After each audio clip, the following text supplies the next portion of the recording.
Hi everyone, welcome to the channel Java Bytes with the Joe. Today in this topic, let's discuss about a simple topic in Java, that is Java syntax basics. Let's deep dive and understand the building blocks of every Java program, because if we understand this clearly, the rest of Java will become much easier. So let's take a completely new file and try to add a new class here.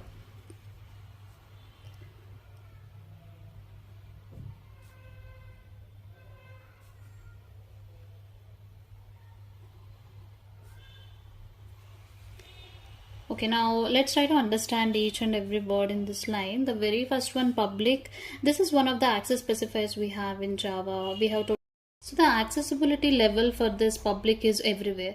For example, anybody can access our class example from anywhere. So accessibility level for public access specifier is everywhere. So now moving on to the next one, class. This is one of the keywords we have in Java.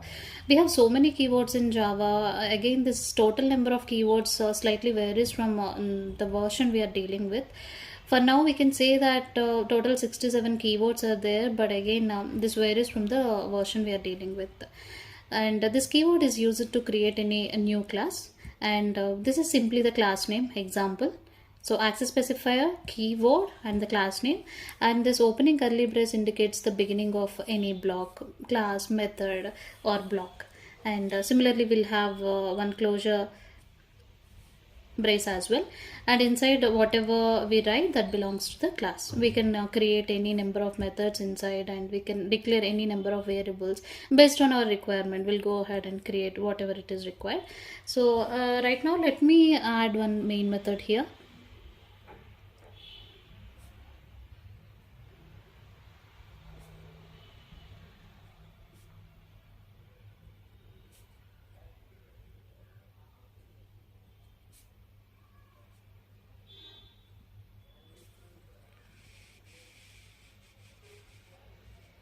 So let's try to understand each and every word in this line as well. Like we discussed already, public is one of the access specifiers, and the accessibility scope for this public is everywhere. Like anybody can access our main method from anywhere. And next one is static. This is again one of the keywords we have, and it has some meaning. Like if we declare any member as static, then we can directly access them with the help of class. In order to access them, we don't need to create any object. So that's the advantage of static members.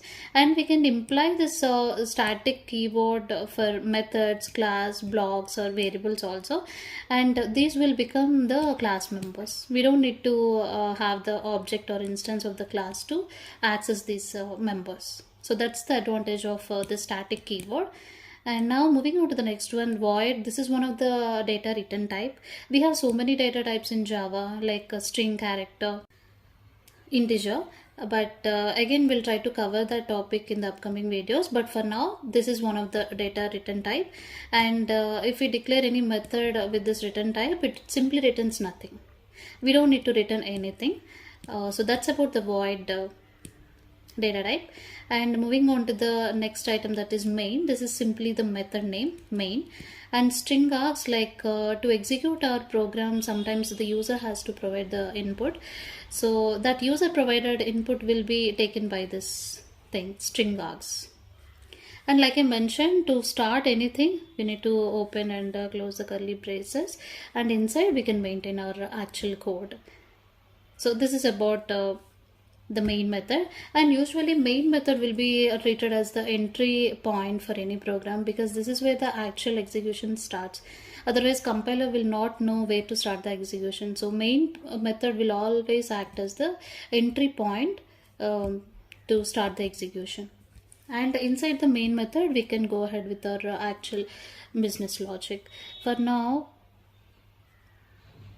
let's try to print something random.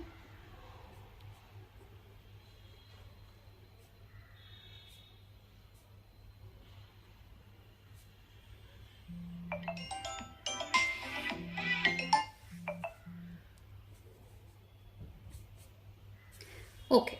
Let's try to understand everything in this line as well. System, this is one of the predefined class we have in Java libraries. Like there are so many predefined classes in the Java library.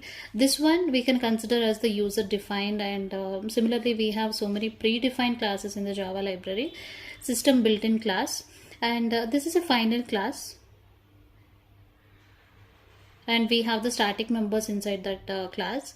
So since these are being static members, like I mentioned earlier, we can directly access them with the help of class name, and we don't need to depend on the instance of the class to access the inside members. So that's the reason we are directly accessing out member, this out with the class name, and this out will act as the standard output stream. So here in this case we'll consider console as the output stream, and print is basically used to print whatever we are trying to print here, and this ln represents the new line. For example, if you want to print a few more lines next, then the cursor will move on to the next line. It will print whatever we have provided, and the cursor will move on to the next line. Here we have not provided anything. For example, if I go ahead and try to print something else, and then cursor will move on to the next line, and the next item will get printed in the new line.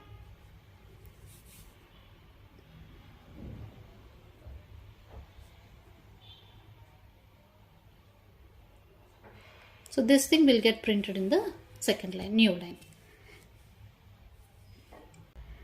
And we have another concept like command lines. So for example, whatever we are trying to do here, we want to explain that, or if we want to maintain notes, we can do that with the help of comment lines. And under comment lines we have so many types, like a single line comment is there, and then multi-line comment is there, document level comment is available. For example, if I try to explain what I'm trying to do here, I can do that with the help of single line comment. Here what I'm trying to do, I'm just trying to print something random text.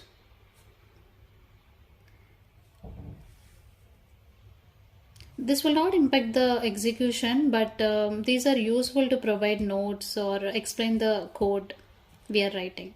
So that's the purpose of comment lines.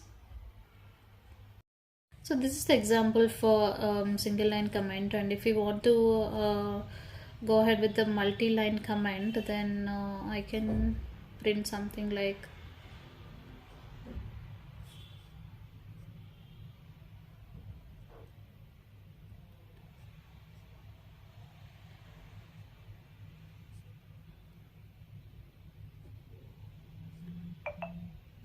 so this is multi-line comment, and this is single line comment, and we have document level comment as well, and these are helpful to maintain the notes or to explain the code we are maintaining.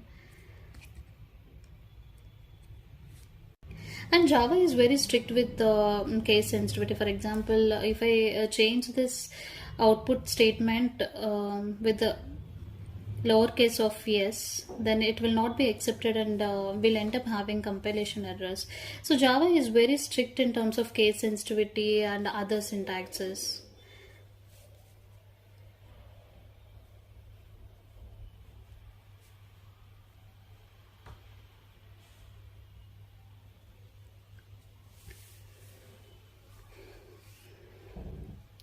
So this is the basic structure of program. We have discussed about so many things like access specifiers.